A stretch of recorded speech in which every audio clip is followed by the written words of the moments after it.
no mumpai mo hot bite SOMPA kase bono the Pepsodent cavity do the two waso ye mu a ye de so mo no ne bre na so na se pie se emfama for God and country abusua ne se won be so mo man eso mo nyame eka ho na ebre ya so a yatena se ne ye de kase no a emu ehwam ede ne ye do esi asuko kokosi ase asam no a ye wo ho ebirum keka chiacha ne pa na wo mo so na afono ne na so no ena eso ne dua mu na afi ye twe asemba ne betopono so edomo asuko kokosi ase ma emunti ase ye adwuma eba ne sa abusua ya na ode na ase ne bi ama time heba mister anwumire wo kan ye ho ene ye ba wa kwan mu midimafo eba center Dr. Tam da so dan no wode ayaresa papa ne so tam atoso ya wode edi akire se yemfa nsomo yemfa ya se ho nhya benti na just hot kenke wono nso kutaye mu bi se ensempa no yemmemfa fidue mu ha SOMPA 106.5 FM enkran sabre kro na wo hwe o TV ne so SOMPA TV decoder no so benya yen afi SOMPA 93.1 eno ye hwe adabraka babia SOMPA TV ene 21st clinic wono kumasi asen na mekan ayiko 100.9 wono nso wafaka se bo papa bi wode ma santeman France abrochimamu makro aboboa no Paris wono mafa adamfo pa radio wode ma adehia wono mo titiri na bibifo no SOMPA 101.1 takwa SOMPA no ato emantamu na wa hene champion maboboa no NF 103.3 eno SOMPA takrade wo mo ewo bona fam nyina wo mo tie bia alaje be kwa na abro sanum SOMPA 98.9 na napoku piesie fa asanche woni dom no manage ebi wa mo wo mo toto ne sa eno na bofom a kokopia hafo ma ahafofo nso wo mo te somfa so abusua ebia na wo mani masase paso do ma hinkro SOMPA 101.3 ye live for ho sabre kro na do ma 100.7 aje usu be ma ne dom nso wo mo fa bi e wo do ma manim asase paso eno achi bunapu e fam no SOMPA 90.7 adehye won kransa e ho na wo mu tie di firi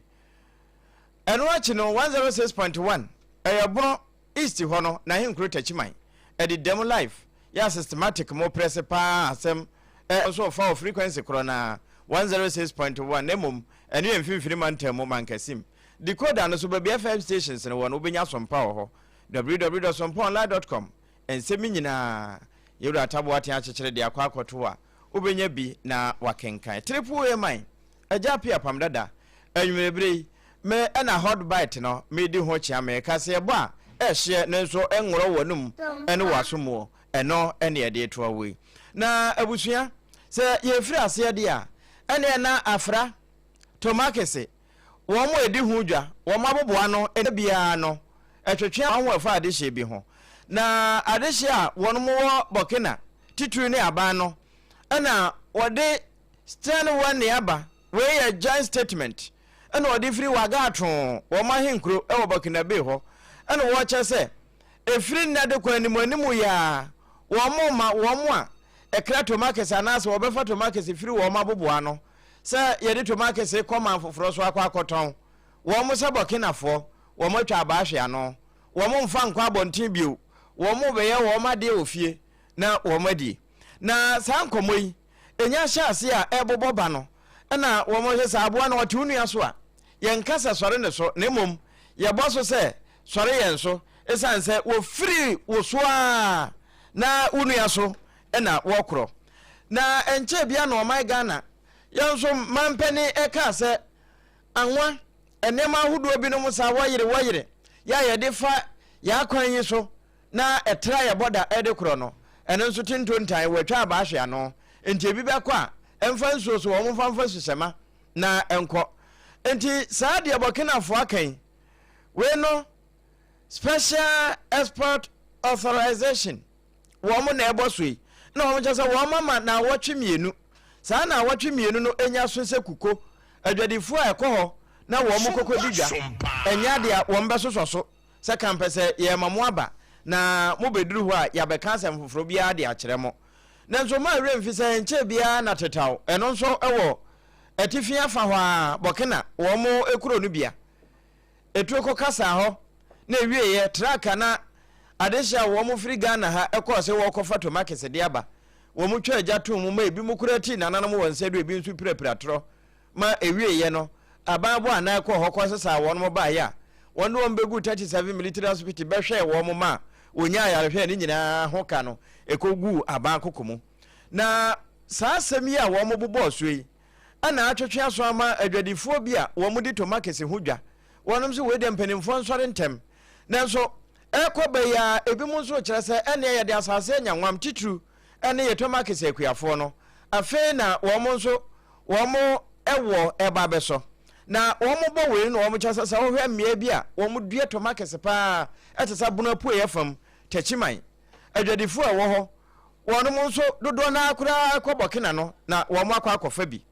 ebiew enya ba ne se nso asete bia asantema nso ebetimi aka no papa esanse adwadifo no fakese na nso ho na wo mo ekọ na eja wo mo ekokofa bi ede eba na abusua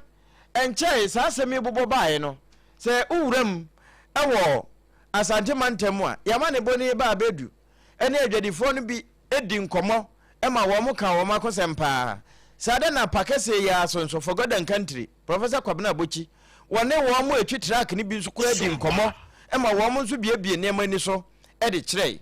na we na ya bo we nyina ya bo so no bokina befo anya akase wo mo atwa abahwe ano enya de a wo mbepene ama wo mo to makese no ebi akọ man foforo bia so ye ka ne sei ene na entosi ho bekọ atwe na anu no kura ekoba se wo mo kotwa agya to track nim mo etuo kasa ya wo no mo hye yade hye no bia se no kakra na nka wo mo kofa aba no kura ma eho kwa atwe kakra ana okopene ye de se kan na eto so apapa ye eno na santima mu wo mo kyese se nya ba ne se dia ene na eye obese akwamfo hye pa edema tomakese adwuma no se ne wo mo a edi hudwa ana se wo mo a edidi dwuma eba ne se ya wo mo edi ya bom ama yedi bi edi mo ampesie nom ne aka wo mo edi bi be ye nkwan ne asampa na aba na wo mo bobo we so na akuafo no esu wo mo de na adwadifo no so be kyese se wo ye akuafo de to nchen ya wo mo se adwadifo no eya bambo se na wo makwa akogege o ya wo mo di se adwumai na nso ni nyina mu no saafoi ene yama ne boni ba bedu ebo nkomo ewo asantema ntem ho na emu no obia kire na kosem amane a wo mo hunu ene de wo mo hwani se empanimfo nso betimi aye ede adon wo mo na mekan no tomakese adwadifo no wo mo bobo nsan ni bi so pa abusua empanise enyom no se eda ni wura no na ya yete edifire se de na wo mo si boso wani abiriye wo mo kire nsemu ede kire ba abedu no na obese asefempa na ode ma yenkonkotie we mra de wo mo bo so no bi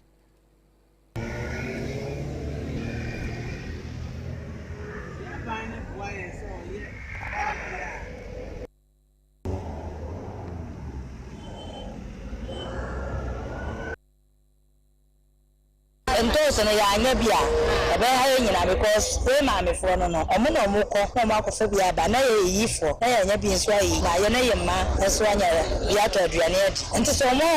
anko ho no ma kofa bia ma ye so ye na ye ma ye mba mo kwamba de pa na asem kotoa bi se wona ebi sa me ko faba na ye nya bi edi we so se o me ye ma obi me be den mo ye nya bi akoto amoso nya bi ato aye aduane edi ni de mo hwe ho asem nkama ye na eten pa nya asem kotoa udi adibia bre papa miwra afi ya bo kapa na atorenche so ato ye esanse ehofo ye adwuma ne enye na asem se Ghana nto sikwa eho ene ye kofa ne ma free ye de eba e ma Ghana abai emu mpanyimfo ene mu di panyina se mu be hu nto sia e wo krodu no de be effect obia bisentosi de obia di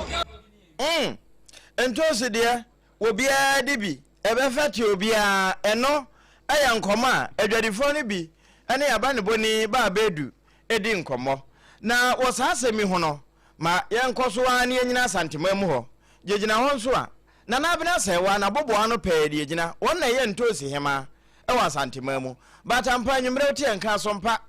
TV ene FM so ye mo adwomo akwa aba ya aja miwem na tomakese adwadifo ma boboa no bɔkɔ de Ezadi adom, ezadi supra. Yada basayi adom ase. Ye. Mo anwumre ya bɛda wase pa na obra wanya de amaye na nkɔmɔ atwetwe aso a ye bɔ apene mo a wakɔyɛ ba hema oda tomakese hui ɛyɛ amane afiri bɔkena mamu ba wɔrmo nso ahyɛse wo mama na awɔtwe mienu enyasia sɛ entosi wro ye kɔfa afiri bɔkena ne yɛde abayɛ mamu ha ma yanya bidie di mako enya de a wo mo ɛbɛsoso kraa ɛwɔ wo mo mmerɛ mu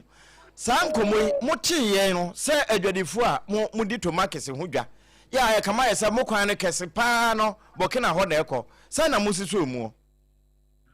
Yo, me da se. Nem pɔtie fo yi mu. Aya no kra, bɔkeni to the left aba. Akosi Ghana mbaba da wo buti. Eba e nso na yɛn pɛ before aso at. Na se se dia to nse dia to Ghana mbaba da nim. Sɛ na da o ma yɛ ya Mahama na wo mu de obo pa Mahama yi de yɛ kan so da yura DM yɛn tumi fa yɛ pɔmpo so wa ti fa so wa say 2 weeks of this month yɛ eti yɛ ready yɛ ba bɛka na yɛ hu yɛ nyina yɛ mu pa because of say Samoa yɛ bo yɛ si no a wo yɛ Ema ye demonstrate the people kwanso. Tamwa woman ya that me pusu nto tini bi ni ye ko. Ye ko ene ma na be very week di obi eni wa mboko. Ye di low so na ye ti. Ti na ma ye ni abi. Because I want to say ya. That's the apro ni na bi an say. First more be ba ma ti ko e bi ko be ni bi ade ti ye kan ka kan. Na wo so me yan ko na bi ha de ntina. If you are to the Roma,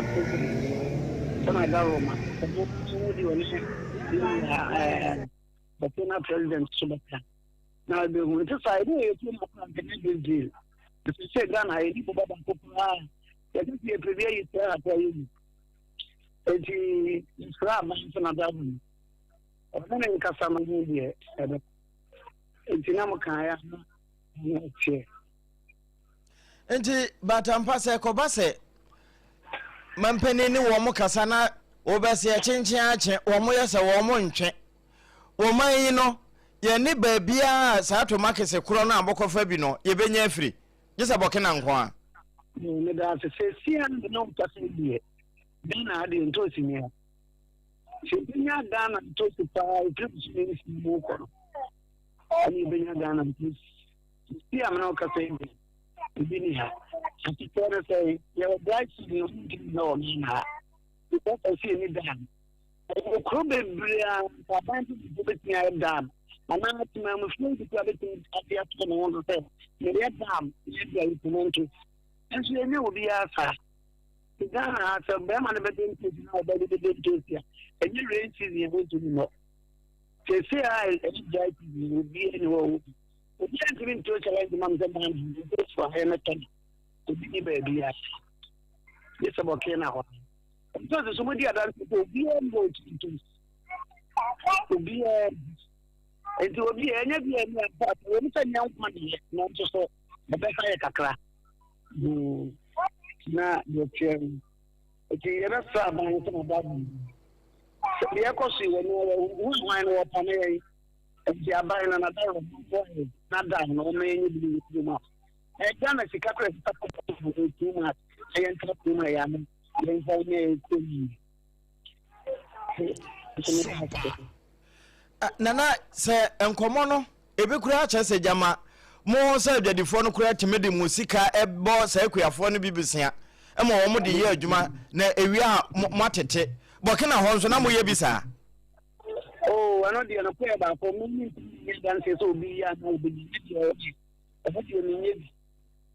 ba Ghana de ye transaction de important na bokena de me ni wa da ni eduti me ni so obi ayi na de this to ban de me ntumi eni abrant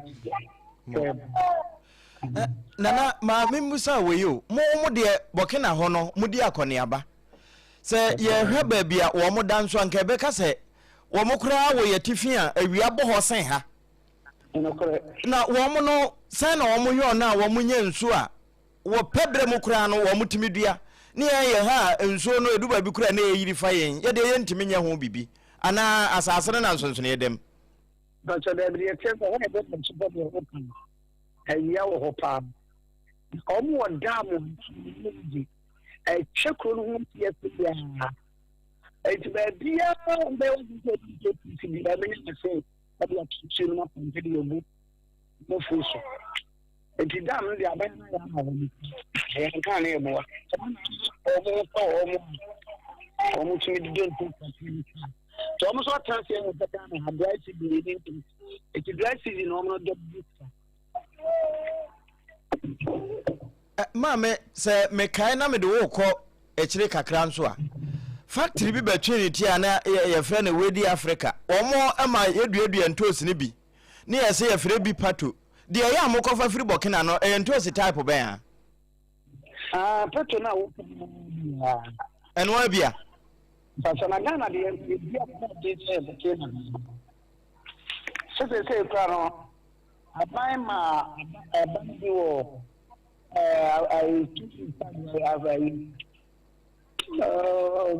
Oti mantem ho na nchene ko pao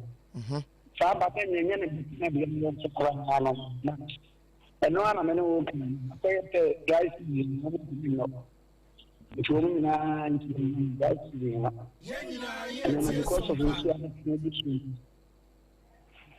sa ba no ni be kutu bi sana daro ma o mo e me ba bu tu ye kwa enko sa akọ ni na ebe wa mantini atọ toro ni nti ebe sa na daro mo abai bi aba ye ka duwe di bi e di ba ji ma daro ma do na no sai bi mo me ye jawo na ma mo akọ we de o ka bi a kira ban na ye kuafo e wo ha nso said ye wahunu wo ho de abeka kire won na otwe mienu ewom se etiade na nso ebi no ma hye wo mo petra dada afutuo be na ade be ma wo mo nya ne sen na ama tomakese no se mpo wo mo ante ase a yetimi aye ne kakra akra ama eka na ama se de ye hwehwe ni medasi fore de pana de ntwe ne ka sakra mi ile ku ka te gen December the Montosi ya me akwa me papai abai me da bi game tobi afa so tima mu po me to no di free da na ade na wu me a no tuma na ye fa interview no na dana po ti ni da na me ni buku ade o ti ba sa so o piene ni op ama ni ni bobi na so do ya na ka da mpo da nta obere enti enya me de ba so bia Piani kwa ye adwuma no ni ba gisa no ye be da bi di kwa na ba mpa bia wo tie ye kudi no ayo achi enti de na set ya fonto mo da mo ba ni o mo no na so mo de na ke ja ba ken na kwa o mo de na to am mo ma ni na aboa wo ye fra o mo bi so ba ba en kai to mo bi ye nto so so wo ngoto da ma wo na umuntu imfanele sabe mo nana abna sewa enwumre Sompa TV ene Sompa Radio so yede wasepa ne bra wanyade amayen foforo bia e be fa nkomo ehu a edi se yebo mopono mu no ye be ma boboa no bio wono na akwa asantema mu a wono mo edi tomakese hu dwa no wo ye ba hema otua wo ma no tomato ken mada in Ashanti region na abna sewa ne nche ne yekọ ya yekodi nkomoyi na yekoso aso se Sompa hot bite enwumre no num mpa emodie no de to mo akọfa no nsia kwese no nsia bebo apa ho sima no aduonum no eno ene ye de esomwe chano so se enwumre Pepsodent cavity fighter toothpaste no waso ye mu dendende ene ye twe asia ye bite no hot e de amawo wosesere ye no de ebi ahia na emom de obesere a wosia ase efe wosia chi nam no nso e wa ahoden eno na ma obi nso e na konom wo sere bie enti anwumere memusa wo se e wo so ye ne mienu se ba kono ye na nopa anwumere ma yure mfi bo modern so beyo ansa na wakọ nkete so e ba ne sa enyarewo a wofa e wo wanum ye etimi famu a kofa wo minimu akosi wo yemu a etimi de nyarewo ahodo bre wa na no na dokota no wote mobro wa asam so no wo kirekire mu e de a kire wo no pepsodent cavity for say wo maba betwa ne tia de amaw enti ma wo mofra no nso wo munyini ye breko a oral hygiene wo mbenya bi ebeba ne sa na ye pepsodent cavity fighter no e na ode ye adwuma ba bia ye ton ade bia wo ho e na no nso ababa ye fi bubua bia edin a eda wo no ma no enti osoma akoda ne no wan tudin se koto e bia pepsodent breme na de ka se koto aposen bra omra no okuta pepsodent esan se eno eni dia yenim Ghana Dental Association so say Ghana force titru ni e bibrim ha de beboa yen ene no ewo ba bia anwumre okutayemu ena ye somwo ewo sompa 106.5 FM Accra ene affiliate ni Sompa TV no so na me kan sa no time heba Mr. malaria duru anwumre okutayemu bi ena ye toawo ekirikiri ni abenche information centers ahodo Facebook or Sompa 106.5 FM Accra ene Sompa FM live YouTube abrochefo ni nyina etie malaria dura ye nimuno ni ebetime de yensa apem yebo ama akosi echi time heba Mr. de Dr. Tafri Jayo no me kanfo mo anwumre unya si upono so a emfa ho ne ntontom atwa ofie ho ahia gota atwa ho ahia ene enwura ni nyina apa ntontom oda wada waka okra wo wiasa akwa akowu enti anu wa hye ne nso honam ya waduru time heba Mr. wonu mato wuntimi ni di no adura me kanfo ma ene no na se doctor di kan diagnose no aka se malaria load no se de esi wosoro parasite wo mu ono mo time ni nyina ahwete time echeche nso ka ho eno ye immune booster na eno no se ye ne capsules no ana se eye ne mixture no na wo no mo a eboa na fe ayoyie ya no wa hye ne nso emoti ekuntia enyarewa ya yade no wontimi me wa fikire na kampese wa begina opona no abebom amo atwuti ahwe yade kro 0244 417669 0244 417669 womo eka yen ho na ye toawo abusua enche bia ye betene na fe ye wuram nanso midimafo aba center semen kan che ose eba pomudin mu a wodi ma papa stroke na etewo so no usisi yade no de eso kotodwe na eduba bia na aso abotwe ehwa na aso na mposo ye frɛ no sasabro sasa ho midimafo aba center wa no aduru hypertension akoma yade mo jabro so ni nyina wotimi no kidney failure na aduru ewo midimafo heba center ho yade no yatune din se kwankro ntibroni frɛ no chronic typhoid na malaria emma ne mema ntamu nyarewa midimafo heba center Dr. Tam das one fata monto so na yade ni nwane abu akwa agogo adehye wo ho a wo mo akwa akodi adanse eka so okwa wogogo yade anim ho a bra time da so ema ho 20 bonso time no watch ne bibo benkum ebibo nifa wo sate ya no wo sate ya wode to so nso ne se wode aduru kan wa edwane nyina ebafua 0244 774 282 Dr. Tam da so America na asemi se ebu akwa agogo ho de wo nsa santima mu no wo na enum so wo nkan hoku ase mayira ewon so wuduru ho ne se wo yade yire nyina eyebafua wode ta amoto so enti wote ho atwende tutumirika na ayaresa papa ewufie ho eno saa no na unya kɔ ne ya hwɛ owie na ya brebrebeduru fie na ya to pono eno se wu hwane tum ne ye hwane tum mu onka bibia no ane mo just hot kenke se de emu nsu ede no wodi di mako a ubedi adibio ana opoto nso kura na wode sikiri kakra bi esomu ayei ene wawie no so sa de ba kono de asa nufuso no ka ho de ne asam na sa kura just hot kenke we no yellow corn ebro papa ne bi ena wo mo de yo enne de josofo no unya ka se wo penchenam one man ana wo de bobɔ sɛde wo pɛ no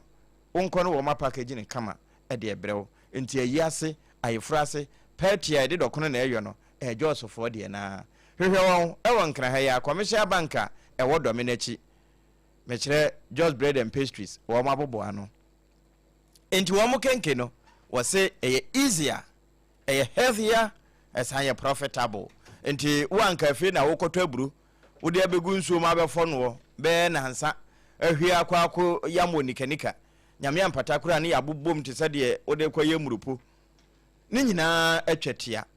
kɔjɔ so kɔ kan wo dɔkono anwumre yi wɔn mo kutaye mu ɛna yɛ ba te no hot ɛde ama wo na yɛ ka ne saa no yɛ nyanko yo no nsia no bɔ na fe yɛ wuram na ya trempa ɛde kase ne nyinaa ɛde ama wo na mo ma remfi sɛ tomakesi adwadifo wɔn mo ho nkɔmɔ ɛne yɛ bɔ kwa me weredu ɛde kan ne adwadifo no bi a ɛwɔ asantema mu di nkɔmɔ ɛma wɔn mo kyerɛ wɔn akosɛm ɛkyerɛ sɛ tomakesi no a yɛtwire wuro wo ne fresh tomato ye wo dwa so no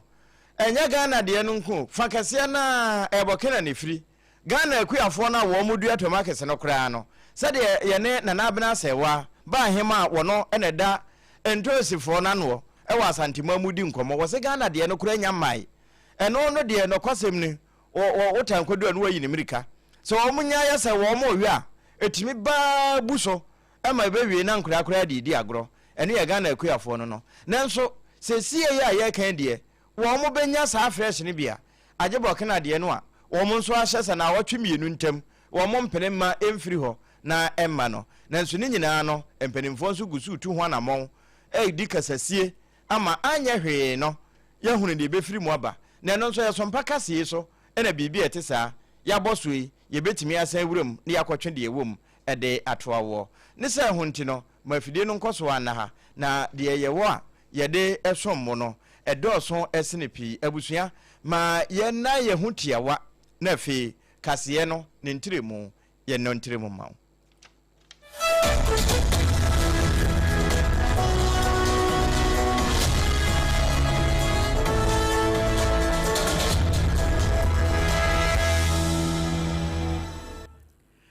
abusia ensema hudo ya eba bedi akotene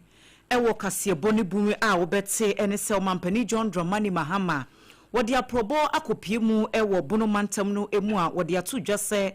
brekum ekosampa fe ginegine ekwan ye wompotem ho no anye bikura na ebeduru afimpinu ene aduronu nson no na womu aguni nyina so eno na mampani John Mahama kro na bose sim ya sesei re-registration is have bia no won fa so bom mo bia enkuta ho a na wo se timamufo no embenimfo no wo mu die na ankoso ntira doma hene enso ede adesrade ato aban anim se wate se adwadifo bi a omo Ghana ha de kosua akopie mu ewo obi ma so se wo mo kwa akoton a Burkina Faso kosua no ya se ni nyina ye etimi som 10 million Ghana cedis edoso etu omampani emremu ene yewro ku ye tabla kwam so na abo amane se Ghana fo we Israel de ekoso yi obia so wonya fia obeba nti ahwe evacuation no wo mekọ akoye Ghana adwadifo enkabo muku guta womo eni donkum e wo mei emrase bedwom ahia edi nkomo na womo de ato dwase wo hye rate ahodo ya ye de bosia ema womo wo mei emu se adwadifo a eyade a e wo soro ntimpenifo nhwenye bibi mfa ho ena donkum anu nso busa se nti o mai se oyika ya nkwanhye pi wo mu ya ewie mu de nso ye safe de ena wo mu busa se aviation fo wo mu meyi nsema no ye di nipa eduba ko bia kopie mu ewo emra no anim ewo tamale ni nyina ene se wo mu susu se enubone ho adwuma ena sankrofo yi eya tamale circuit court atena ensem no so ene eno achi FDA fo kro ya wo mu se bites bi mu aba sore ntini ben ya ye de mu nsem oba GTech fo nso ahye Royal Nursing College fo se enimanimu ya adesuafo ya won ba beje ntete ye wo no a wo mu ebetue sika nyina ye refund wo mu school fees na emfama wo mu ne nti a GTech fo esisa gyina na ehun kyeremu ewo kaseboi emu abusua ebinom ka ho na afa amano ne de na amano no Iran ya se Palestine fo nnan ya yam wo mo die ntira ye de ho nsam oba anwumere wakenkan fo no triple way man aja pia APAM dada meniminu yaba ADWOA ASARE afei abusua ensam no emu nkyeremu ankasa enie Ghana Mampani His Excellency John Dramani Mahama ashe board ya to just say nyame yadom ebedru afimpino eni eduru no so 2027 na NDC aban etimi atoto ne mama brekum ekọ sampa kwan ena afi gine mpotem ho nyina no wo betimi ahye no wo mu asiesie Mampani de to just say emre bi ya etwemu no na kota yi bi ena wo mu busa kwan so ekwan no kora dodo no e wo mpotem ho nya de say ye papa bi asa ama adwade ho nsam ne akone aba ho nsam no ya na ewo fom ewo sa empotem ho nti wo de ato just say NDC aban ebe say big push ya wo ka ho se ya kwan ho enti en wo mo de baaye na brekum sampa ene gyenegyere empotem ho so wo se ebre wiedru se sese wo so nyamfa so de e wo san hyehye ehu enti asphalt bi no wo mo ba beguo no wo ma hwe siesie se kwan na tutu wo mpotem ho nyina wo mbetimi aye ho adwuma se de be ya wo manfo wo mpotem ho so e fe no kota bitumen road ye na na go so hene a wenya ne baby go se sapete sa kwan ne sapete enso na no we aye kwan aye fe na asphalt kwan aye fe na asphalt na me ogidie se afie be 2027 ko de wie no na echese sa kwan ekopim sa na ya ye Enuachi ena omampanyiri editu jase sa project ya wo mo ka ho asemi eka NDC amnyuko no big push ya wo mo edebaye na wo se sa project we contractor wo mo de ma no eye Rango Constructions wo mo ko ye wo mahunu se panyina ya de se adwuma ne de obetimi aye enu nti en wo mo de sa contract no ama sa adwumako no se ye ka contractors a wo Ghana hanom a wo mo modembo eso ani arangofo wo mo eka ho bi enti wasre nananom e wo mpotem ho se wo mo nya gidie wo NDC aban no emu na ne mapapi ene nam kwan so eba Beto some Afram, Asada Nebeye Nijeda, na Yaba, na Yabepa, Jumendi Nano, na HSA, a point of view, na MC maybe Yabaya, Yabesha say, and a big push, and another Eka say, contractor, Yadi, a Quina Manono, Sebi, Infidio, Diabano, Oshas, Infidine, Araho, na. Say almost rock across some contractor no to me new jumano. And so we did say a failure and another more cancer to say contractor Eddie Amano. If you say that we can't say contractor Eddie Amano a friend Rango. Now we should Ghana contractors say now kind back me a copy to a Rango. Wei eye Ghana Mampani His Excellency John Dramani Mahama na yete ne kana dwumadie no asenso osofo ye ohwa kwan ene akwantempon ensem so onunyamfo Kwame Gavins Agboja na wono so ewo hono bi no wode atu dwase efiri sa ban di big push ba ye akwan ho adwuma no wo mode ba be yi enipa pempempempem na etimi anya adwuma aye ewo sa big push hihye no emu enti wasre se contractors na so ye di adwuma no ema wo mo enhwe se wo mbetimi afa Ghana fo no eye timamufo na wo so etimi enya project yi emu mfaso. This road, when completed, would actually generate more jobs, will actually create value in this community, and will make our people have a better standard of living.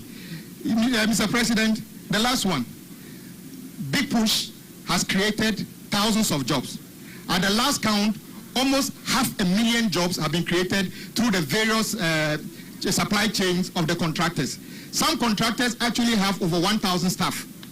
On their operations, and we want to thank all those contractors who continued, especially to hire new graduates from the universities, the quantity surveyors, the engineers, and all of them. We want to encourage you. Indeed, when we come to you on site, we are going to be trying to find out how many new people did you take on as part of President Mohammed's Big Push project.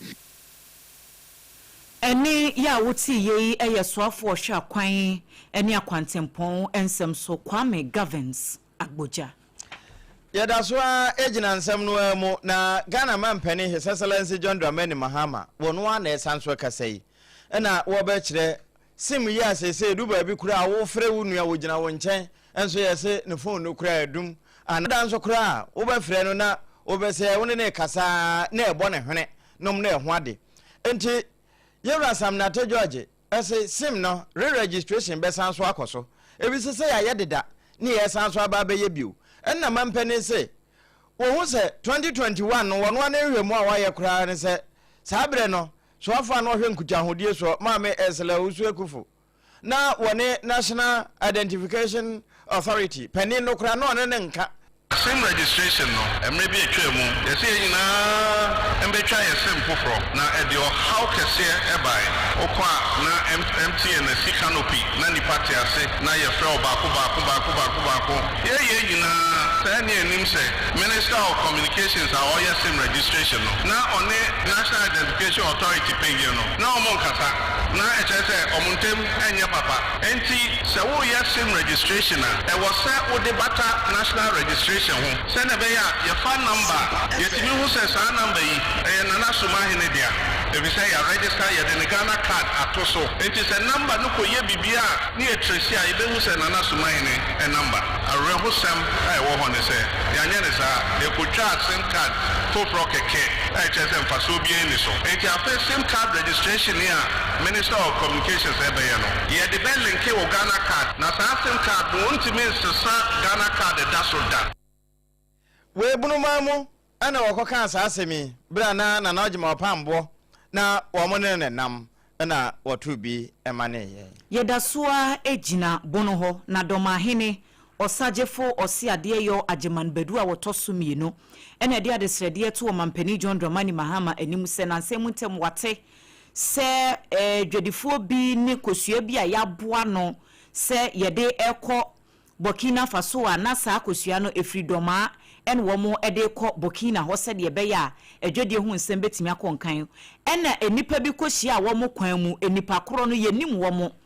eji kosua ne nyina kwan so esese no womo bobo kosua ne nyina e ma baba ye ka yese edwedifo a no womo de sa kosua ne kokoro na se poultry farmers a womo kofa kosua wo ho a womo de ko no anya kura 10 million Ghana cedis de enko womo ton a womo benya edi afiri mu na enima bi etise no wose hadwene sanse oba empotam ho no madodo no a enkokọ ho adwuma ene wo moye enti se ye pese poultry industry ni kura ye tintim na sika etimi ba ekuafo no wo mobotom na se enko wiase no bibi etise ebesi de yade bi hadwene enti wo monye hyehyemu fanfa sa asem we hu na nkrofo kura wo mokose kosua no wo kwan mu no ye hunu wo mo na bibi wo ho no mo anasa so twi bi wo ho esese ye de ma wo mo a wo mahye e de ama wo mo Onene hwe nti amadi hye bamfa nkosia na nkodwa so anabi anome ametobia yewura menidi nkosia na ahwe ye mododo yewura bibibi asie nkosia m ye ne Burkina fo yewura yediga nti ye de nkosia ne bi ekọ Burkina Faso yewura na no ye de nkosia ne bi kọ Burkina ye de fa wasie ho aye paga ye ko wura Burkina nka bi nse baaji ye nkosia ne nyina yewura ba se no yewura ya boka o yewura ya boka ye de anenam Satan wetu kwane wabai wadaro man hwehwe mmaye oya de ne ba mo ya mane ye nkosia ya boka ya sese ho ka ne nsu ameka se ya akota million Ghana cedis na do man ye sika ne ya me hia Burkina fo betimma sa oye ne etu ye wura na watumi ahwe ede amaye sansem we ne wura se ne waba ekam se menka menjina mamanfo ananim na menka afinkoto yam Wei aye domahene osagefo osiade yo ajeman bedu ya wotoso mienu afe krata wei efri yero kuje tablo kwa ho na ukọ wiase nyina apa no so te se de ukọ SOMPA 106.5 FM akra o Facebook ho ura Facebook a watoro de akwa akoto na a statement ne ya anso no de to no wo chese wono saso afo a wo hwe abrochira na asamono ne ho nsem so no Ghana for wo Israel dodo na na efre se na no wo mote se wo mko Dubai Abu Dhabi ho na wo mko evacuation ekofa Ghana adehye ni bi eba ya na mampanin dada be de akire kura na yire na wo mo eka ho bie wo mo wo Israel so ho na topa ye no fa kese na etofiri ekro nti Iran so to a ya na target ni ye Israel nti wo mbesrada wo mra mefa ho nti se wo mo ye nhyehyɛ na wo mo ne mpanimfo akasa sa de be ne Tel Aviv ho no wo mbetimi atoto na fe Ghana fo e wo ho a wo mo akodi nsenseme ne wo mpese wo mba fie no wo mo de saafo ni nyina ebetimi aba na we no wo se wo bo wo maba so pa Israel fo na fe Egypt mpanimfo se ba ne sei no wo mo nso kura ene wo mo di kasasi a chese baabi a kwan binum betumi afefa ama wo mo aboaboa wo ho ano afa Ghana de hye no e de wo no maba na wono sa amano ne so afo eni kine ya ban ya tesui wo mo ababo so se wo man na yeso mpapa na wo mpese wo mo de som nti e na wo mo yirigi yo na nya de a wo mapa aba nso da wo mbekọ so asom wo man mu ene ade hye wo amano ne nyina ama amamuo aye Ghana afọ de am wo mo hu sampa aba mpapa ba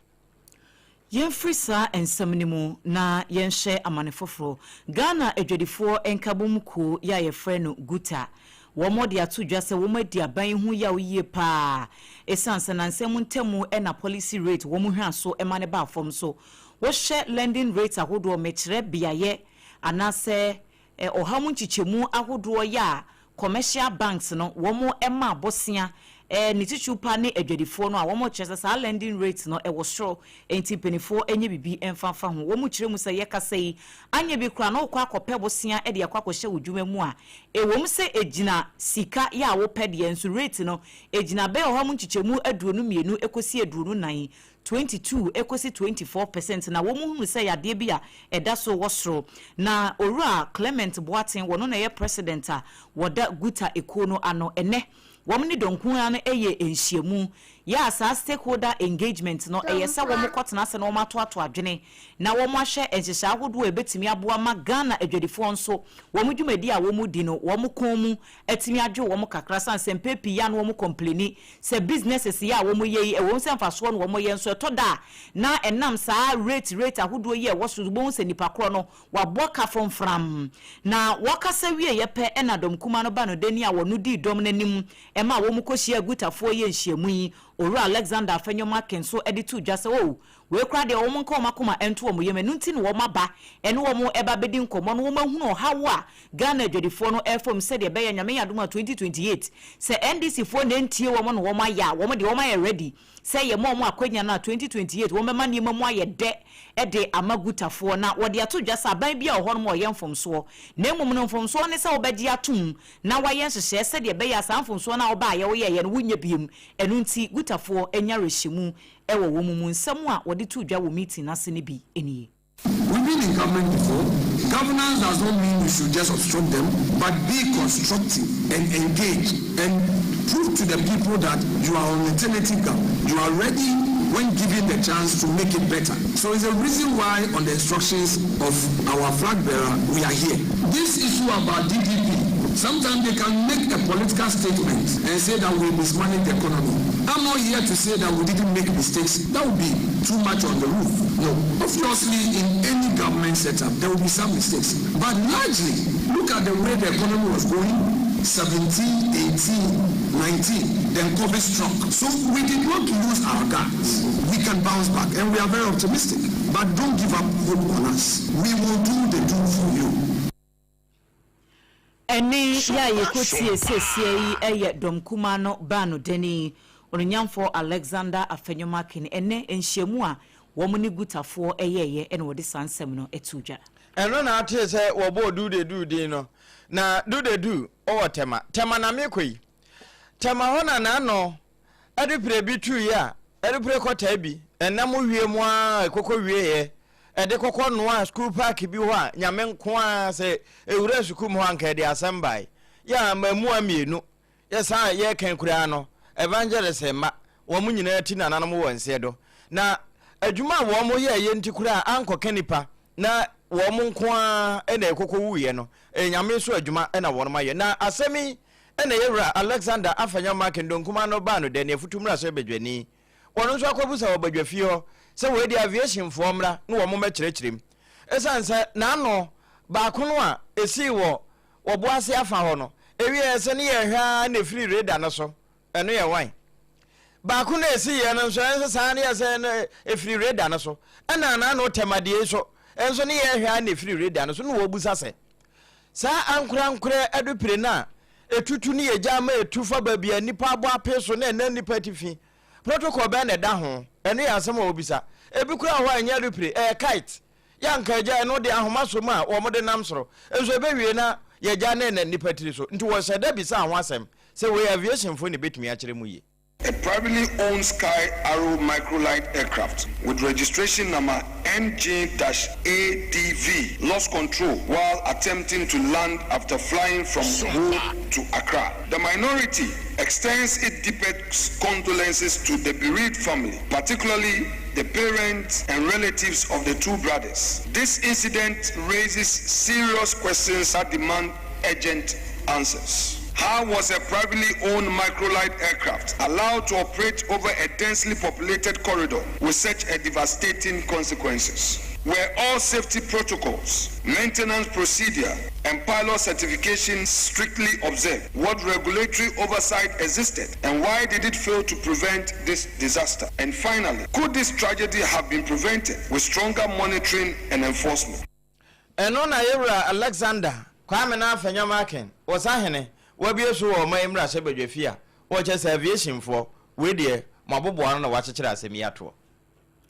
Enipa dubako ya yeche womo nansemu ntemu ewotamale se bambofo ekoye operations bi ewompotem ho a Regional Counter Terrorism Unit ya womo ka special operations team no a ye friend Red Maria no womo ne ekoye sa operations ne ma yeche enipa edubako se wo hwe wo Facebook a womo ne da emfonyini no ena eda ho no ena mo amohwe wo TV no so enipa du ba ko no wo mo emfonyini ena eda ho no na ene ye de wo makopie mu wo court Tamale Circuit Court netena se penyina wotena edwam eye Owura Francis Asobayire na enipa num ya edi kan ye de wo mo eba ye no wo mo se nya ade a wo mu di ho fonti sa enipa num no ye ma wo mu bewu ya mienu so de wo mu etua fine se de be ya wo be avoid prison time se wom eba betua sika se fine se de be ya wo mo enkonko da afiase ni odi kan eye Ejei Abraham wono no adi mfihia no adununum 25 years ye fine no 250 penalty units ya wo de ba Ghana sika no emu a eye 3000 Ghana cedi se wokita enrobone ya emrama ho kwan se wonkita bibi etesa de wodi ho eye Haruna Abubakari wono adi mfihia no aduasa 30 years wono nso 2400 Ghana cedis ene fine a wotuaye ena wono nso wokofie enipa ensia ya ekaye no de ye kase yaremande wo mo se wo nkotwere adabampunachi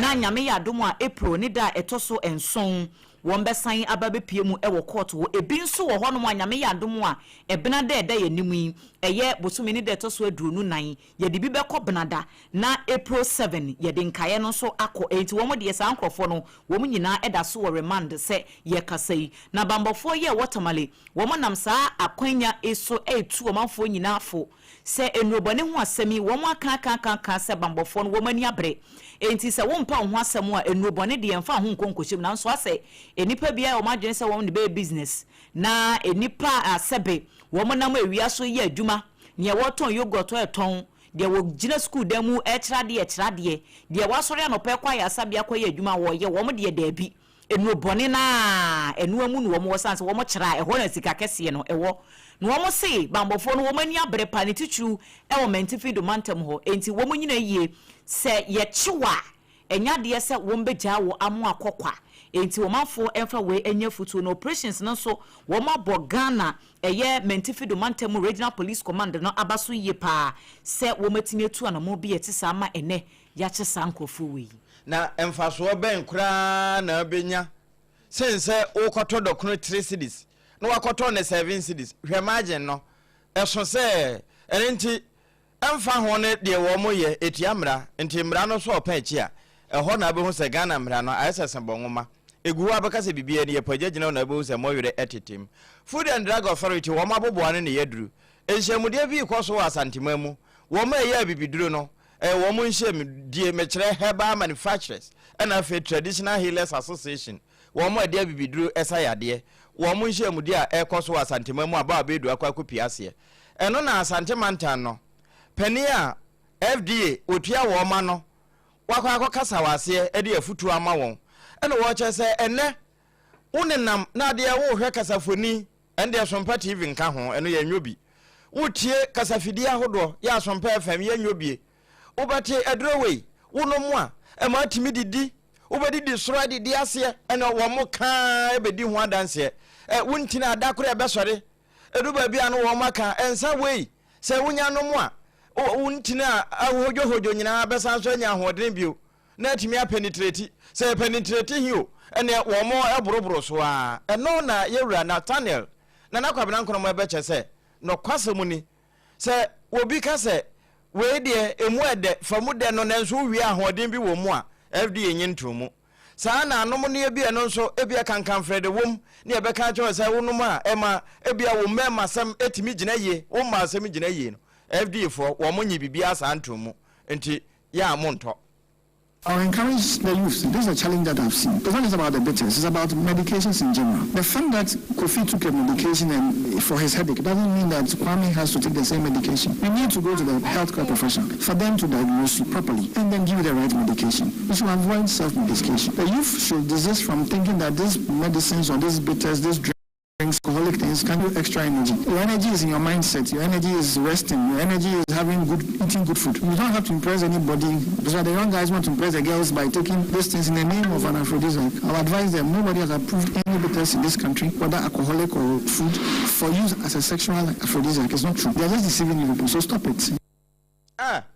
don't know what kind of. You're not a kwama. Wono ena kwa santimamu a. FDA adwumakuno oda wo ma no. Enti abibidurofo nhye mudi a wo mo your workshop nase ena okoka asasemi ahoden no ya tworo ne ka asamfo ahoden mamba no se wo pe bi pa homimu wudidi yie na no munsu papa se tie bia wo hoden kofifa bibia yaduro ansana watimi akọ obi ani aso wei ye futu a wode ma ya ba bedu etomane yen. Abusia yeka wo se SOMPA 106.5 FM across so eni wutie kase bono wo radio no so no na wo hwe so e wo SOMPA TV no so ye to so e wo ensemfo from Ghana Tertiary Education Commission ya ye chanity awa efre no GTech wo mo ahye se empenifo a eda Royal Nursing College ano womu refunded level 100 ni 200 for ayafa womo no womu refunded adesuafo no nyina sika emfa mo sanse ene adesua bia no yatum na enkrata ya GTech for edebaye ene de ya ena womo edebaye na womo de atu dwase we nyina kan hyehya hodo se de beya wombetimi aprapra eye health sector ntichu pa ene biaya ye gentete edema apomudin adwumayefo na GTech for HM se ansan wo de directive we kura ebeba no wo mkoye nhyiamu bi ewo University of Cape Coast ya Cape Coast honom no wo affiliation ena eye Royal Nursing College for enti wo mkoye meeting no en wo hu se level 100 ni 200 for bi ewo mu a wo no ye fa wo kura ansana wo ebehunu se wabra ne yebema wo mu admission na school ne kura ya je wo mutumi krata afiri wo mu nsam dada enti se wo hye nkrata mu a wo mu de wo mu so wo makotue sika ekwa akogye ntete de nanso GTech ne aban enkrata mu no yen recognize sa adesuafo ne say wo mu ye student a wo mu eje ntete e wo honom enunti en wo mu de atu dwase se nipa ne baba je ntete no mo afa kwa boni bi so sei ama de eti se yato wo mu de ne wo mu school fees a wo matua no esese ye refund sika ne nyina esan edema wo mu na wo san de tu dwase level 304 na wo mu da so ho wo mu nso ye baba ye wo masemu enhwehwemu na se wo mu ye mu nhwehwemu a wo mu a ye admit wo mu wa bra school no da so ewo tumikrata no ye bema wo makwakotoa adesua no so ewo University of Cape Coast honom sanse wo mu ye wo mu affiliate ye bema wo makotoa so na mu manfa ho level 304 no hwehwemu no a wo mu ba ye ne se ye ni ehu se wo adesuani no wa bra ye ma admission na school no ye revoke wo mo license a won so si e be refund usika de ama wo ende e bia won sabeka na mu sa mfie no a wako je e wo school ho no de se ye 2 years asa ye 3 years amepacho ahyeagu enti wuji usika na wako baby a opese okokoje ntete foforo na mum se ye hunu se wo no ye ma admission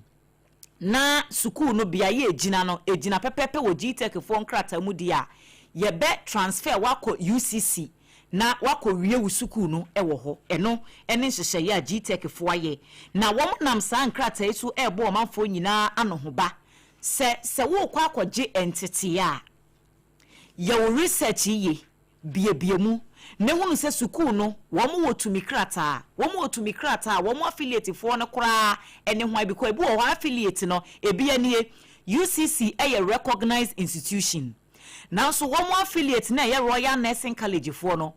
empenifo eda sukuu na no anye de etene saa bre no so UCC fo so ebia bibi nti woma hunu ne ntem no woma kobo GTech fo amane enti enko wiase no UCC a recognized institution dia so womo mo de omo ho kobata womo no woma anye niema bi enti ene womo mo koje ho ntete nyina na womo ho akwakokyere womo yi enti se wo be apply e wo school bi a na wa your research yi ansa na wakwakotua admission fee no e wo honom ene wo se website wo honom wa schools no womo wo ya betimi akono akwakohwe wo penso a GTech fo betimi akọ official website wa na se wo be reach you womo na enchemu bu honom a womo de ama ansa na betu anamo bi etise ya wotu enti Professor Abdullahi Jinapone na tena ye womo ene de sa enkrata yi aba ya de ne akiri e de amatifo yi ene womo abua ne yie papa nanso wono ma so kwadebuno kura se no epam won na wo awso de abere womo akode womo nim womo GTech nim won kura awie no ebiti fiesu na o de ne ya revoke womo license na abusua yeda so ha won masuanom enhyemude ya no ho baba ye enhyemude bi akoso wo manyimu a Dr. Clement Park swafo obede e kira ohwe ngomasua so wokọ ase bie na emu na wo be kyese review bi koso sa research na mampani so wo research no wo research free tinwi akosi bo were so ama ba bia research na ngomasua mu no aba basic ho a free kindergarten enkura ntotofe wonu mu ho a nkosi primary 6 de wo mbe ye bibi ho na bibi banya woni aba ne boni e ka ne sei. We are also introducing more structured accountability mechanisms, including the foundational learning action strategy. This is to ensure that progress is monitored, gaps are identified early, and timely interventions are made. At the same time, we are reviewing the mandates of the district education offices to ensure that supervision is not just administrative, but it is truly pedagogical, focusing on improved teaching and learning outcomes. Fourth chair, government is aggressively revising and aligning our kindergarten to basic 6 curriculum. We are transforming school and mid-tier leadership for foundational learning. And I think this is part of the process. We national policy dialogue on fundamental national learning. Asiana wakasa asemi. Yera Clement Park, Doctor. Ono GTech fo ni mo no aban e de atu dwase wo mo ye nhyehyɛ se de be ya wo mo ebetimi ache amoasetam sanitary parts bi ya eye free sanitary parts anye bi kura no million ba ko de wo mbeche na ensem we nyina no enkamantam mu soafo ye ma Melinda Okulu en wo de sansemi etudwa na wosenhyehye we no wo mo target special schools ahodo ya ewo Ghana hanum sei afei female correctional facilities and afei psychiatric hospitals ahodo eho nyina no wo mo edisa free sanitary parts bi ebekwa kopie mu ewo ho na wo se enhyehye we no eye aban en afei mampani abedi akire atena ye vice president office ena soft care edwumekuo no en wo maka bomu a wo mo de sa project yi eba na wo se sika afimpinu ne eduonu nsia kohumesika budget no wo mo twa yese wo mo de be hye sa edwumadie mu na apia to eye 292 million Ghana cedis na sa free sanitary pad distribution ya wo mo ede bayi wo se anye bi kwa enkramante mu hanom no emma ya wo mbetimi anya so mfaso ebeye apem ene akire e wo 17 schools afi nko a na ensema hodo ya wo de tu dwa wa bra ene wo mo de sanitary pads ni bi kopie mu e wo schools ahodo bi e wo enkran ha no sei ene wo de tu dwa. To our girls, your education and aspiration need never to pause for menstruation. The NDC government stands firm in breaking this barrier. On behalf of Her Excellency, the Vice President, we thank Access Bank Ghana and Softcare for their generous support of this initiative. Through their partnership with the Office of the Vice President, over 1 million sanitary pads will be distributed distributed vulnerable groups, including special schools, Islamic basic schools, and female correctional facilities and psychiatric hospitals across the country. On this note, Her Excellency, the Vice President of the Republic of Ghana, want to wish you well in your education. She said, I should let you know that never hesitate the management of this school to let us know of any challenges we are facing, and so that together we can see how best we can help this. Ene ya wuti sesie eye enkramante mu soafo Linda Oklu. Abusua SOMPA no nsia bre mu kase no de firi no num mpa mu efra no hot bite no. Eno a na eguso a ye de so mo TV no so ene radio no so a wuti information centers na bibie di atom no. Abusua ye da so a ewa amamre no na asantema mu ne yegina. Da gomba mabunu ya won bo ho pani a woda wo ma no na wakoto asere chese we de Yewra Muntaka Mubarak wokuta kotodwe sana yewra tete yehonu so afọ na pani a wono ene da post sadom na no papa wo se wo bu anim nkotodwe enya onko so afọ wono na hwe atentene ne eso no ya aban lawyer pani Dr. Akrotenga Dominica yine wo bo se pani emra kwan so no so de na di ma won de nti a wo mo kasa nyina ne se wo mo asesa na de go condemn no na no ntensere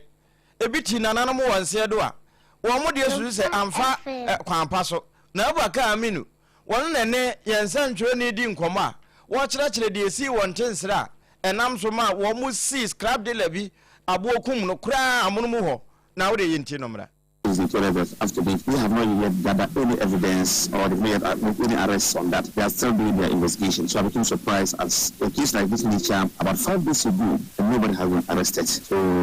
I became surprised, as I said. So we are still appealing to the opinion leaders, especially the Ashanti Regional Police Commander who is in charge of Ashanti Region. And we know the kind of work he's doing, and the Ashanti Regional National Security Coordinator, we know the kind of work they are doing. We are in the process of petitioning the Regional Police Commander for this case. We are not leaving it there like that. We petition the IGP, the Attorney General, and the Interior Minister on that, so that we need justice for the boys. We need justice for the boys. Well, one way any pabenu. Na one more esi one abono. Ba kundi amunumu hwa. Ese ababa wa bi se wa fani nu yaketrad na hye botom nom ne hwadia. Enam so wo mo nso amusa na entensere wo mo esi na bokun no. Yeda so a ejina mamru ye to akase no so. Ye ko ahoma no so na ye ne yamane boni na opon chichiku akodi nkomo ede afa ensema hodo a ene todwa ewo mai emrahye bedwam ya tese agreement bi akoso ene issues ahodo bi nso a ebaye na otemenka memo akwa aba na otemenka metunka majwa aha wadaroma yentie emrahye bedwam amane botewu medase Neka say die beye donhwi bako eni fan ekọ donhwi mienu nie ena mrahye bedefie dwumadi a omudie na wotwe nyina mu no omudi ni nyina aba na wieye yebeka ya emetie wani na hyebedefie fie omadwuma se eda adwuada ewumu a na fomofi ase eye eda benada na ene no omubie na wotwe mu esanse wochina nyame ya adoma eya fofida eko edema eye yemua muzimifo enkomche enna polipoli aduasa ebinum so eye eduokon eduonu enkono eni echire nyina mu no wochina no mudi ni nyina ba na wieye eba ni se ya aya na sherejafo ni bebrina no ko ompeso aso na omome eye na muzimifo yi akwakoshe efa no ama na ba beye enigedie na ene ena ayawa so na ke bezeni Honorable Baba Jama, wonene ne day bi kan a yesue ni in wo mrahye bedefie no ogina apaso a wokasaye ne kasam wokasa wo mrahye bedefie no di to de chem se wo how ba ku bi wo na ku mu a wo sere se ebra so ta wo to han no ye me ye ni ekọ no mo wo se Ghana han mu nyina ope ni aye a mudinifo edoso pa e yo no ne constituency e ye nima What's in my honomono? You were a far for bebrinan and a potato. You are man for a winano, a free, a yem, casa, a hurrah, when I'm more in Peswaso. Nani how Pani say, Miriam with the new funny be, so you could sense in you, so you must see you, yeah, or court control the aqua or national health insurance and maybe a Ghana card. I am here to a coin. It's a coin which I say almost Ghana for, and only anyhow can see a pa. I would to now say the sea hormone. If you make a say, yeah, sorry, send me can Yami Adoma, a da, a benada, a year, and to bread, and now say the sea, a besansu a sea, or Mugimedi. Mo ene wamanebo nana opon chicheku ena ebusianfo yete se wode amanebo itew efri omei emrase bedwam mamenka wo se woda so a etie hot bite kasebo e wo SOMPA 106.5 FM Accra ya affiliate ahodo ya yato apete e wo my Ghana mu nyina wo mo fa kasebo no ebi e wo kasa afidie no so ena afei SOMPA TV nso yeda so e a no so obetimi akọ na wenye bi ahwe ye ko oti mantam no emu na ahema ya ewo empotem ho ene wo mode ato dwase na nsem mu ho no mo ayese ye kwa kobie project bia no ye koye commission tichu pa ene maternity blocks ahodo ye wo mensini ahodo mu na empepi no wo mo kwa ahemafo ne yi wo mu asinchen ye mfre wo mo na aban kwa kwakoye ne de wo mo mo hima bi amane no wo mu kire mu se sabe ma na kwa wo so ema ena ewo entisi ye kwa commission project bia etesa na ye yi ma asinchen a wo mu de wo mu se ya de bia eha adwene nana otubia ya wotoso mienu wono eneye ohima ewo nkonya nana mo atra nkonya wono so eneye ahemafo nyina association no wo mo queen mother na wode atodwa akire mu se nka aban ebetimi ede wo mo so ahye eniema hudo bi a etisei emu a anka ebeboa pa woni yama ne boni nana ken enedi nkomo baso o ma ona mane enti wontumi ambo ahemafo amana na kaya deja na yaji ye man peni fefe o se ma o ma peni eyi abeye ewo akoso abeye ma oti na akoso na ye esukọ fo kwani e ko na fo ko eyi bodada fo a eye bi for asatu for ketebi oti for nyina obenya ni papa ko na yenu bi ewo across nti se o man peri yire a eye ma me Lodina Mahama so wona adwen kase sa ada adwen o se oti for yo so bi sa no dia ko so ya ma for ye me ya wa anka na be ka panse yebema ye na ya swati na ye shie fefe ni abona baso ewo ya wa be ya mai ene ya wuti sesei eye nana otubia otoso mienu wono ene ye nkonya nana no matra nkonya ohema ya owo ehonom enu achi nana abena apelbia ya wono so etoso mienu eye queen mother ewo Boem Traditional Council oti mantam no emu wono so de atu dwase obesere se man nyina fa wo ma hoden wo munim de entire affirmative action bill ya sesi a eda o mai emrahye bedwemu a wo moda so ye ho adwuma wo mu emma pressure no ano nya den se de be ya ebetimi agye san hyehye no atum amana be ye emra na etimi aboa emma enkanko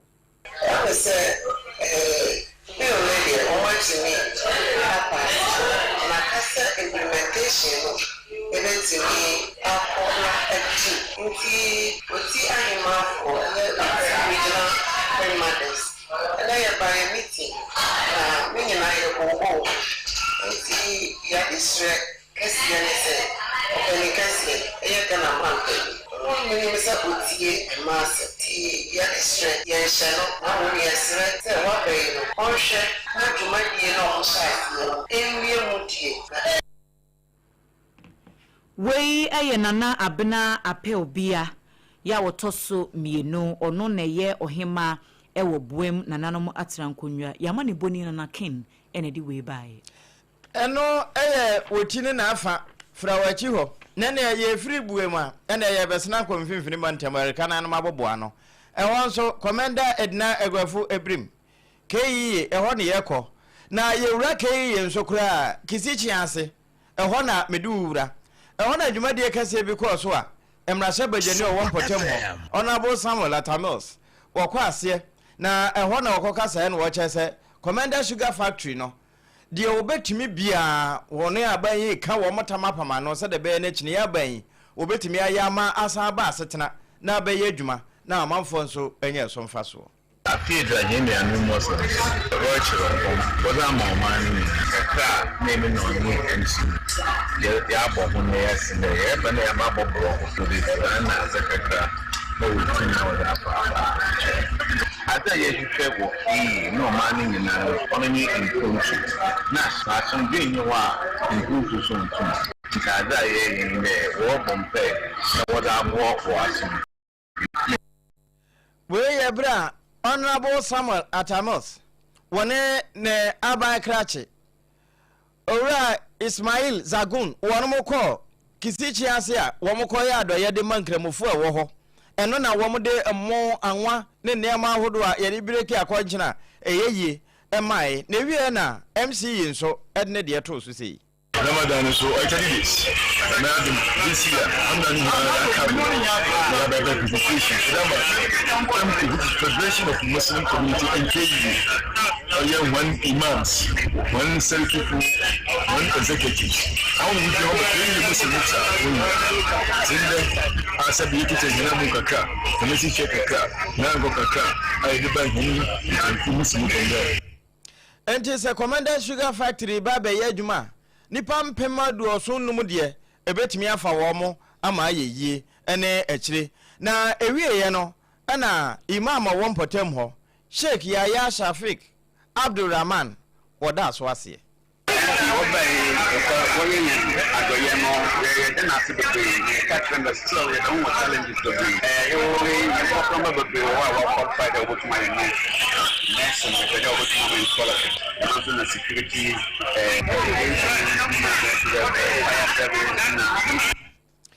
Sheikh Yahya Shafik Abdulrahman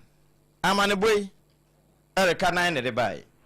Yeda soa ejina mfimfi mantem ho manfo a ete twifu heman ya ewo twifu heman lower dentramensi no emu en wo mde adesrede eto aban anim se agenda 111 project ya kane aban no wo mo hyase se wo mu sia yaresabia hodo e wo mpotem wo mo so nya wo mo chefa wo mu na besie ne project no aka ewura mu ya wo mtimi enwie ye nam so nti se wo be yare e wo hono mo kura no a agise ye de no ekọ twifu atimokwa amensini aya asabia ansa na nipa no etimi akwa konya yarehwe enti cases ahodo e banyina obehese yare fed kosan sesebe ayaresabia papa bia nhyeda enni empotem ho na omanfo ni bi nsam a wo mo de to yamane boni animuni Nikan lesra banse na chobe bre sene ya wa ya ba kudu baya ba ni to da ba wo ba do cross my dem go to na lo and cham sene esa bi na hisi ko pra so ansana ya kwa konja ya esa ha dia ni yes ka la fa ka zo ni ko pra dia mi ka tra ba ka ya pa de chola amu chola mani mama na me she hospital no me ma ya adi so se si ya ni aka yira mu yesra na o me she o chore ni me she ma ya ni kwenti yesra o man pani don Dramani Mahama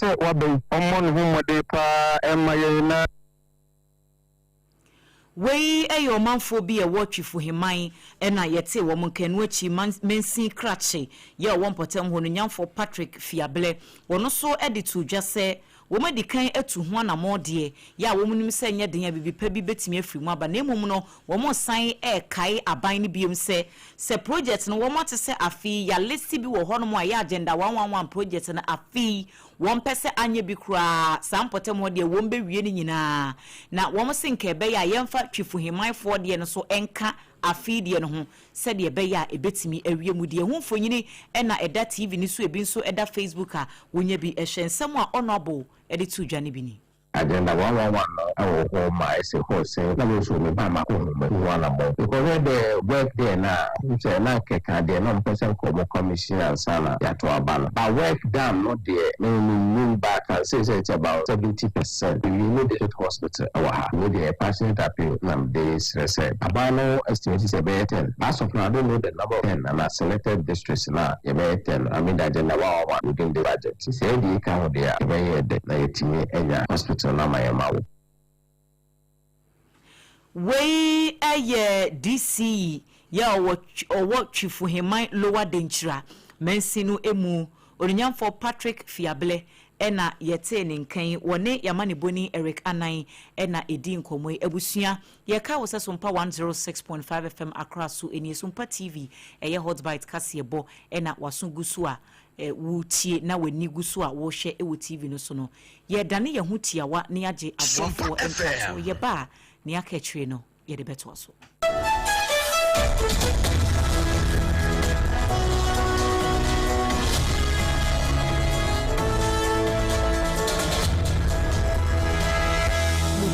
Midimafo, Pokwase Maira Accra. Midimafo, Pokwase Maira Accra. Midimafo Heba Clinic Aba Accra. Ani owuntie, passengers egumi kai mu. Ehwa na dodo na ekro. Eni sa Accra ne potem ye demo. Ani ye demo ampa. De se de edutwam Atlantic International University, America memu. Abo Dr. Dujamfi Babasu, honorary degree as a professor in biology in herbal medicine. It is said here, ayaresa no, aye more. Oh, me se minim wife ye kopa wo. One year one city. Ni se ni beto mu anza ni ATS ka no. Me se mi connection na ensheda nkoye na esakakra se wa page mu ama hodiam bam connection ne mu de we obo wo de ba de kro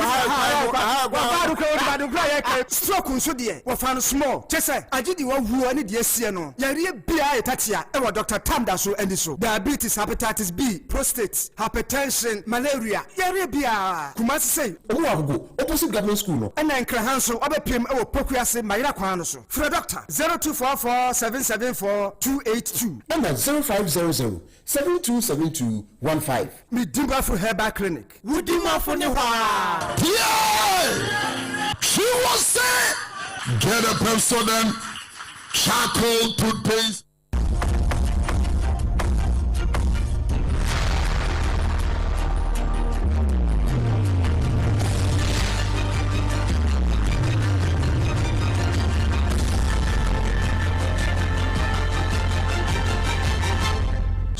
TV Emma Aketiapa Okre Emma Aketiapa pampa abusua yede wase esanso emowamo ene twen ye mo akwa babio ye kwa amanone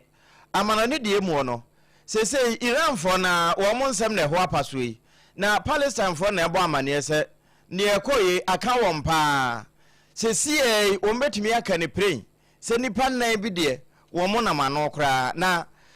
wo mo salum bi ewo betawa eno ewo Hebrew na afo ho ewo Iran afa ho eno sa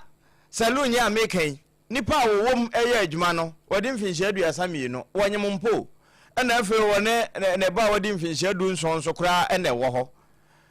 Asil Samir Masame wono asem na mekan ena afi ne ba wodi mfinhye adu nson Mais Gazi Masame